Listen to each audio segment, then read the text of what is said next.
Welcome to Pindar Poetry. We hope you learned something new. In this video, I will show how to make tomato soup in Yeeps. Start by roasting tomatoes, onions, and garlic until caramelized, then sauté briefly in the Yeeps.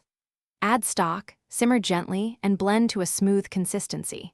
Finish with butter or cream for silkiness, taste for salt and acid balance, and serve hot with crusty bread or herbs for brightness and texture.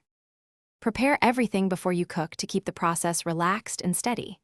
Have the tomatoes and toss with oil and salt, then preheat the Yeeps for even roasting.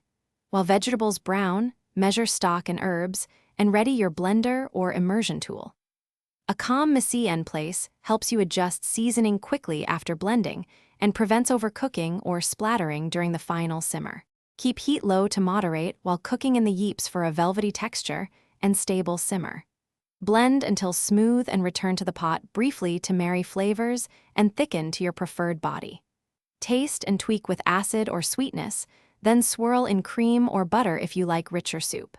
Serve with herbs or crunchy croutons to add contrast and a satisfying bite. Thanks for watching.